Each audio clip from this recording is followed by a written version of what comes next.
besoin de toi, maître. Heureuse est la mère qui t'a porté et allaitée. Heureux plutôt ceux qui écoutent la parole de Dieu et qui l'observent.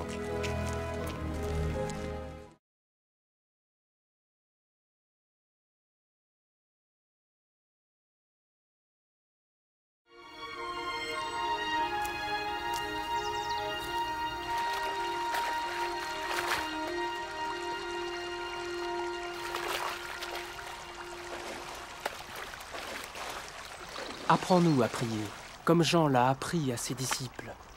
Quand vous priez, dites « Notre Père qui es aux cieux, que ton nom soit sanctifié, que ton règne vienne, que ta volonté soit faite sur la terre comme au ciel. Donne-nous chaque jour notre pain quotidien. Pardonne-nous nos offenses, comme nous pardonnons aussi à ceux qui nous ont offensés. Protège-nous contre la tentation et délivre-nous du mal. »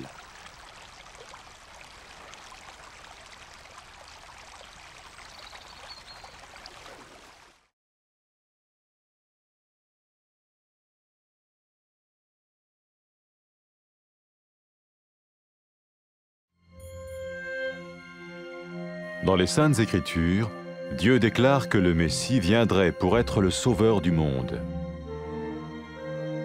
La vie de Jésus prouve qu'il est bien celui dont les prophètes avaient parlé. Ésaïe a prophétisé que la Vierge deviendrait enceinte et qu'elle enfanterait un fils. Des siècles plus tard, la naissance de Jésus accomplissait cette prophétie.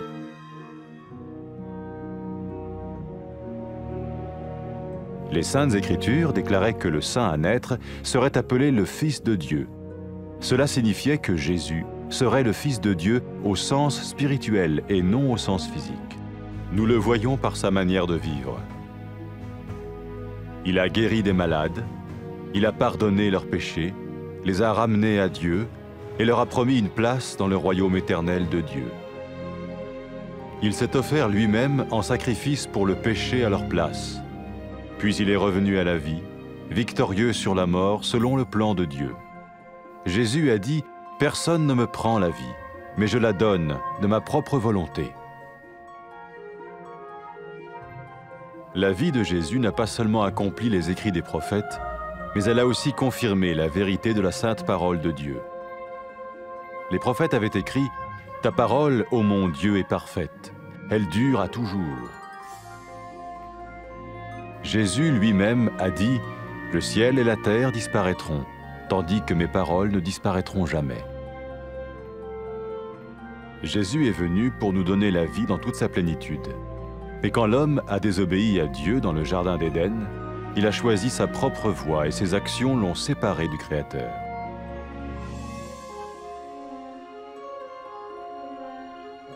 Les Saintes Écritures déclarent que tous ont péché et que le salaire que paye le péché, c'est la mort. Il s'agit de la mort spirituelle, éternelle séparation d'avec Dieu. Mais tout comme Dieu a donné un bélier pour qu'il meure à la place du fils d'Abraham, ainsi il a envoyé Jésus, le Messie, mourir à notre place. Sa vie, sa mort et sa résurrection restaurent la relation entre Dieu et tous ceux qui mettent leur confiance en lui. Maintenant, non seulement Jésus pardonne les péchés de ceux qui le suivent, mais il les sauve aussi du jugement éternel de Dieu. Ils sont sûrs d'aller au paradis et de vivre avec lui pour toujours. C'est cette vie et cette liberté de la culpabilité et du pouvoir du péché que Jésus offre à chacun aujourd'hui.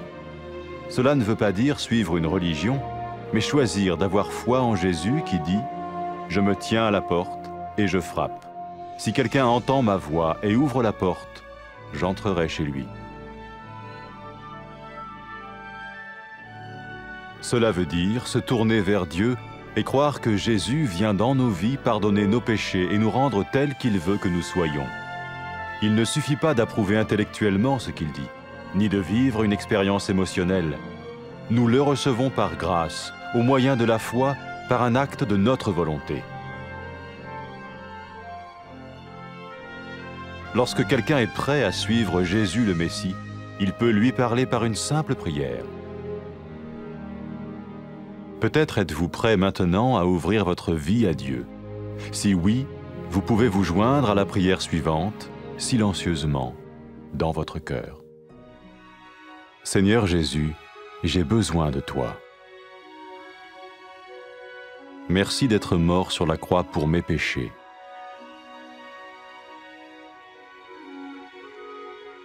Je confesse mes péchés et je m'en repens.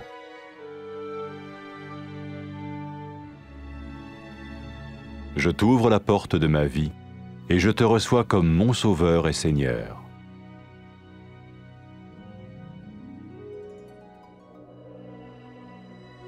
Merci de me pardonner mes péchés et de me donner la vie éternelle.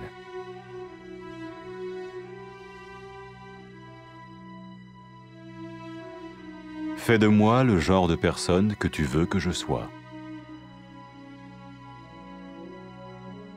Maintenant que je deviens l'un de ceux qui te suivent. Amen.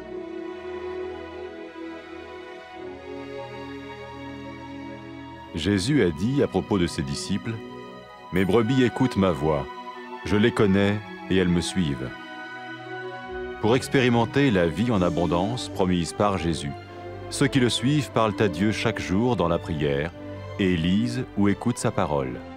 Ils parlent de lui à d'autres personnes et rencontrent régulièrement ceux qui l'aiment et le suivent. N'oubliez pas sa merveilleuse promesse. Tout pouvoir m'a été donné dans le ciel et sur la terre. Et sachez-le, je vais être avec vous tous les jours, jusqu'à la fin du monde.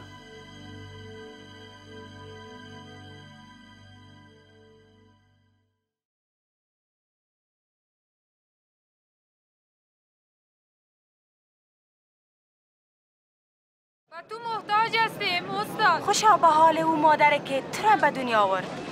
خوشا به حال کسی که کلام خدا را میشنود و اطاعت میکند.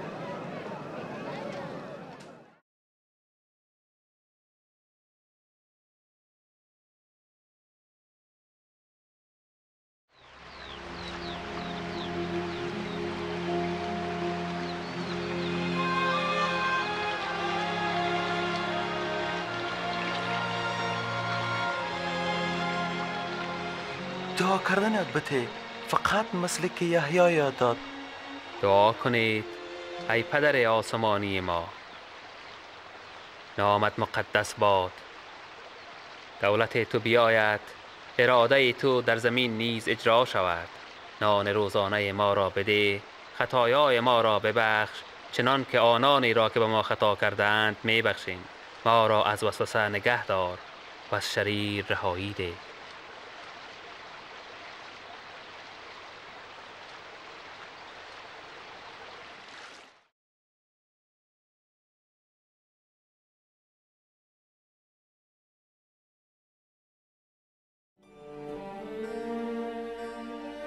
خدا در کتاب مقدس اظهار کرده است که مسیح به حیث نجات دهنده دنیا خواهد آمد.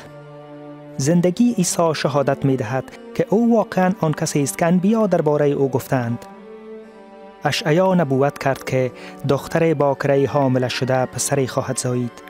چند قرن بعد تولد عیسی این نبوت را تحقق بخشید. کتاب مقدس فرموده است آن مقدسی که تولد شود پسر خدا نامیده خواهد شد. این بدین معناست که عیسی پسر خدا نامیده خواهد شد، البته از لحاظ روحانی نه از لحاظ جسمانی. ما این حقایق را در زندگی عیسی می‌بینیم. او مردم را از امراضشان شفا داد، گناهانشان را بخشیده آنها را به سوی خدا متوجه ساخت. به آنها جایی در پادشاهی جاودان خدا وعده داد. او خود را به عوض گناهان آنها چون قربانی تقدیم کرد و با قیام خود از مردگان مرگ را شکست داد. عیسی فرمود هیچ کس جان مرا از من نمی گیرد، من به خواهش خود آن را فدا می کنم. زندگی عیسی نه تنها نوشته های انبیا را تحقق بخشید، بلکه به حقایق کلام خدا نیز مهر تایید زد. انبیا اظهار کردند کلام خداوند مصفا است، کلام تو ای خداوند ابدی است. عیسی فرمود آسمان و زمین از بین خواهند رفت، اما سخنان من هرگز از بین نخواهند رفت. عیسی مسیح آمد تا به ما زندگی سرشار بدهد. وقتی که انسان در باغ عدن از خدا نافرمانی کرد، او خودش انتخاب کرد که به راه خود برود و اعمال انسان او را از خالقش جدا ساخت. کلام خدا اظهار می دارد همه گناه کردند و نتیجه گناه مرگ است. این به معنی مرگ روحانی و جدایی ابدی از خداست. اما همانطوری که خدا قدسی را آماده ساخت تا به عوض پسر ابراهیم قربانی شود، او عیسی همان مسیح را فرستاد که به عوض ما بمیرد. زندگی، مرگ و رستاخیز عیسی رابطه بین خدا و تمام کسانی را که به او اعتماد می کنند دوباره احیا می نماید. اکنون آن کسانی که از عیسی پیروی می کنند نه تنها گناهانشان بخشیده می شود، بلکه از قضاوت ابدی نیز نجات خواهند یافت. آنها اطمینان دارند که در بهشت با خداوند برای ابد زندگی خواهند کرد. عیسی به هر کس این زندگی را پیشنهاد می کند که توسط آن می توان از گناه و قدرت شیطان آزادی حاصل کرد. این به مفهوم پیروی از کدام مراسم مذهبی نیست، بلکه انتخاب ایمان آوردن به عیسی است که می فرماید: من پشت در ایستاده در را می کوبم، اگر کسی صدای مرا بشنود و در را باز کند داخل می شوم. این به معنی بازگشت به سوی خدا و اعتماد به عیسی است که وارد زندگی ما می شود تا گناهان ما را بیامرزد و از ما انسان بسازد که مورد پسند او باشد. کافی نیست که ما صرف به اساس عقل خود به ادعای عیسی موافقت کنیم و این کدام تجربه احساساتی هم نیست، بلکه ما او را با فیض از طریق ایمان در اراده و عمل خود قبول می کنیم. وقتی که مردم آماده می شوند که از عیسی مسیح پیروی کنند، آنها می توانند با دعای ساده با خدا صحبت کنند. شاید اکنون شما آماده هستید که در زندگی خود را برای عیسی مسیح باز کنید. اگر آماده هستید، شما می توانید در دل خود خاموشانه در این دعا با ما شریک شوید. ای پدر آسمانی، من به عیسی مسیح نیاز دارم. تشکر می کنم که او به خاطر گناهانم برای صلیب جان داد. من به گناهان خود اقرار کرده از آن توبه می کنم. من در زندگی خود را برای او باز می کنم و او را به حیث خداوند و نجات دهنده خود می پذیرم.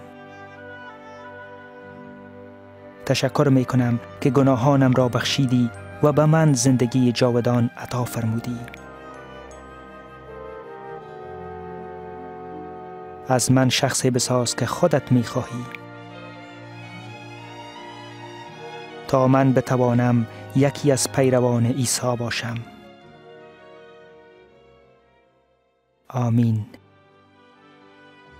عیسی در مورد پیروان خود فرمود: گوسفندان من صدای مرا می شنوند و من آنها را می شناسم و آنها به دنبال من می آیند.